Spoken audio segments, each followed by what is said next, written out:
area. You know what that is? No. It's a special zone in northern Mexico, near the border, where the government there, this is back decades ago, allowed American and other European corporations to settle and got tax breaks there. So it attracted all these corporations. So I went there with a congressional delegation, and this is what I saw. You saw these beautiful new factories. Now, this is 25, 30 years ago. And then we said, all right, I want to see where the workers live. And I'll never forget this as long as I live. Do you know those large cardboard boxes that refrigerators come into and stoves those big? That's where people were living. They were living literally in cardboard boxes, making, I think at that point, now this is a long time ago, 25 cents an hour. So workers in America were thrown out on the street, and people in Mexico exploited in a horrible way, and these big, shiny new factories at the time. So what you got, and I believe this strongly, you asked me, Follow me for more. You're right. During the election, it wasn't just Musk and Republicans putting a lot of money into Trump. It was Democratic billionaires putting a lot of money into Kamala and into other candidates as well. And I mentioned there's a guy named, I don't even know his first name, Mr. Massey. Is that name ring a bell? Thomas Massey? Thomas from Kentucky. Yeah. And this guy, as I am, is opposed to this war in Iran. Just yesterday, Trump gave a long post about how they're going to primary this guy. And what bothers me is you would hope that there would be respect enough for members of Congress that you can vote your own conscience.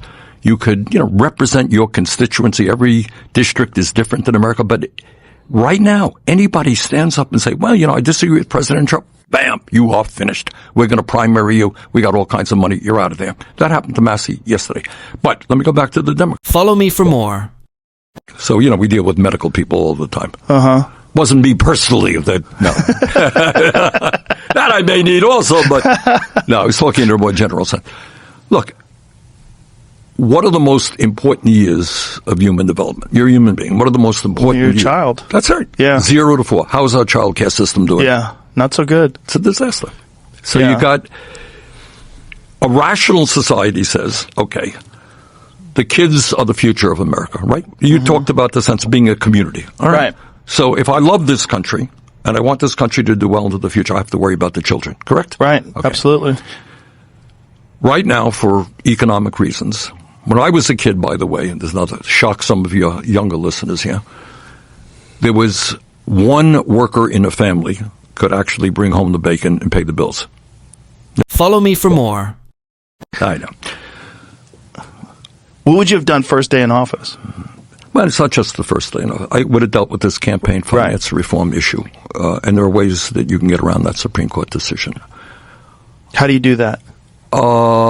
You move toward public funding of elections, which says that, Joe, you want to run against me? That's great, but you're not going to get super PAC money. We're going to publicly fund you.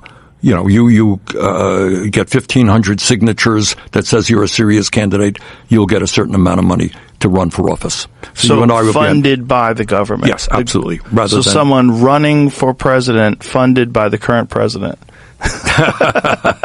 Well, not the current president. No, but the current Congress. Government. And people say, taxpayer dollars are going there. But that makes a lot more sense than having billionaires fund elections, which is what you got right now. So that's... Follow me for more.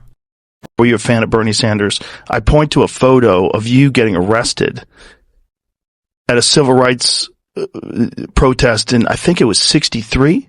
Sounds right, Chicago. Yeah. I remember. Yeah. You've always been at the forefront. You haven't changed, and people always try to accuse you of that, especially because you've made some money off your books, but you haven't changed your positions through the entirety of your career.